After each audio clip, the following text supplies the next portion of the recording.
The Supreme Court recently denied a stay that would have protected a state's Second Amendment sanctuary law. But now that same issue is back in front of the Supreme Court for a final resolution. So let's talk about what is happening. Now, before we jump into this video, I want to mention that we actually have a podcast available. It's going to be over on a second channel. It's called the Liberty Lounge. It's on YouTube. I will link it down below in the details section and then also in the pinned comment. And we're available on all audio platforms, Spotify, Apple Podcast, all of those. Links will be down below. Would love your guys' support over there. It's just a different type of content, different type of discussions, a little bit longer form about more wide range issues with a couple of my other YouTube buddies. So if you're interested, check those out and I would love your support. So like I mentioned in the intro, in this video, we're going to be talking about a significant Second Amendment case that is once again back in front of the Supreme Court. This is a case dealing with a state's Second Amendment Preservation Act, also known as a SAPA law. We have discussed this case before because recently the Supreme Court issued an order denying an emergency stay that would have protected the state of Missouri's Second Amendment Preservation Act. After that 8-1 denial order, this case was then sent back down to the 8th Circuit Court of Appeals, who recently issued their decision in this case. The 8th Circuit has sided with the Biden administration and decided that the Missouri SAPA law is in fact invalid because in the court's opinion, the state law invalidated federal laws in violation of the Supremacy Clause. This now sets up a very important battle about state Second Amendment sanctuary laws, and now this issue is back in front of the Supreme Court.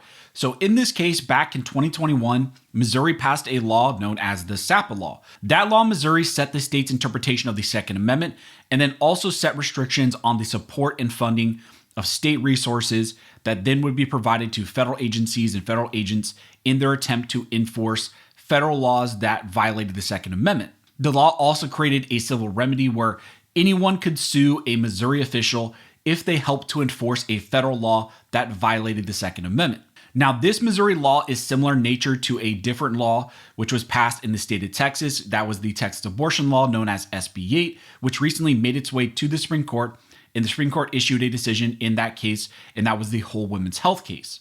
With the Texas and Missouri law structures, you can't get an umbrella injunction against the state or its attorney general or any of its officers or agents because they're not the ones enforcing that law. Instead, you would have to get an injunction against every single private individual who is filing those civil suits.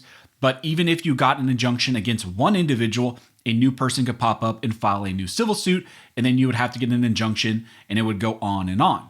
In this Missouri case, the federal district court on review ruled in favor of the Biden administration and struck down the entire law.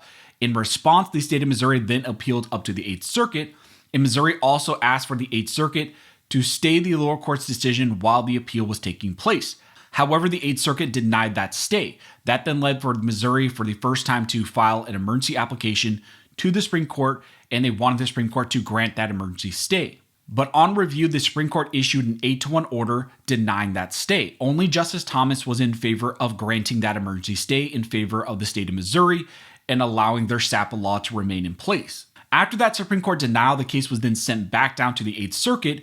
In the case, Missouri made multiple arguments, including that the federal government does not have standing in this case to sue them. The federal government is suing the state of Missouri and the attorney general, but the statute only allows private individuals to actually enforce this law. Therefore, they argued there was no proper defendant in this case. They also went on to state during the oral arguments that the United States government cannot identify a single act by the state of Missouri or any of its officials that has actually harmed the federal government. But in response to this, the 8th Circuit issued their decision, and again, they ruled in favor of the Biden administration, striking down the entire SAPA law.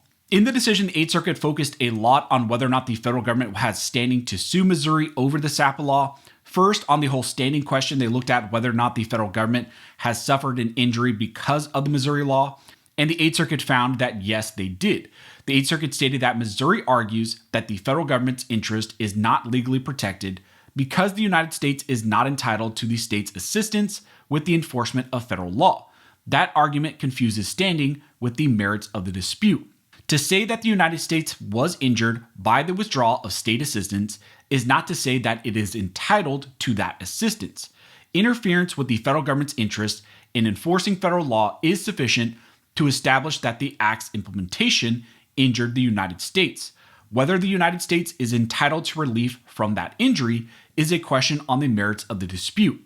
So the Eighth Circuit agrees that the federal government is not entitled to state help and funding or any assistance, but then they actually find that the state actually pulling assistance is an injury to the federal government. The Eighth Circuit then rejected the arguments that relief in this case would be insufficient since only private individuals can enforce the law.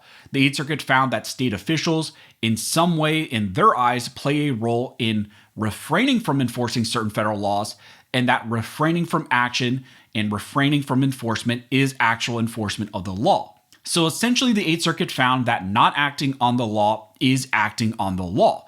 And based on that, they upheld the lower court's decision and struck down all of Missouri's SAPA law. But now, after that ruling from the Eighth Circuit, the Attorney General Andrew Bailey and his office is now seeking Supreme Court review. Originally, the petition for Supreme Court cert would have been due, I believe, in late November, but Missouri requested an extension based on the importance of this legal issue in this case and also the workload of a bunch of important cases that are being litigated at the Supreme Court level and Circuit Court of Appeals levels. And those include cases like the student loan cases against the Biden administration and various other censorship lawsuits that are also going on against the Biden administration and other corporations. In the request, they argue that the Eighth Circuit also concluded that the United States had standing to bring this suit against the state, its governor, and its attorney general, even though the law at issue is enforced only by private parties. This is the same threshold standing issue the Fifth Circuit rejected when the United States sued Texas over its abortion laws. This court granted certiorari in that case, but then dismissed the appeal without deciding that issue. This case thus addresses 1, whether the United States has standing to enjoin a Missouri statute that is enforced only by private parties and only against local state political entities, not the United States, and 2, whether the federal courts may second guess the reasons states decide to exercise their authority under the 10th Amendment. So here Missouri is hinting at the fact that the Missouri SAPA law in this case here deals with a very similar issue that the Supreme Court already found intriguing once before and granted review on that issue, but ended up ruling on it and not specifically addressing that issue that they brought up. And that had to do with the Texas abortion law, again, which Missouri is very similar to in its application and enforcement mechanism, where private individuals are the ones who bring the civil suits, but not the officers or agents of the state. They're not the ones that actually file these lawsuits. It's the private individuals. And this was a topic that the Supreme Court found interesting, granted review in with the Texas case, but ultimately did not specifically rule on that. Here, Missouri alludes to the fact that this would be another great opportunity for the Supreme Court to resolve that intriguing issue that they once wanted to review, but ended up not deciding on.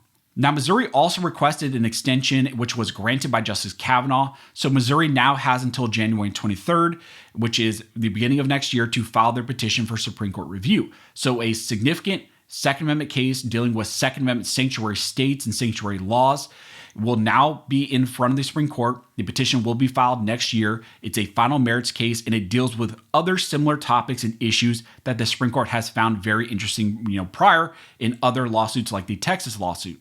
So again, a very interesting case, an important case that we're going to be keeping our eyes on. Anything else develops, if anything else changes, I will let you guys know. If you like this video and you'd like to support the channel, one of the best ways to do that is to like, comment, and subscribe. All those things help to fuel the algorithm, and it signals to YouTube that you guys see value in these videos and in this type of 2A news. But as always, thank you all for watching. Don't forget to like and subscribe, and never forget this is with Built by Armed Scholars, and this nation will be maintained by Armed Scholars.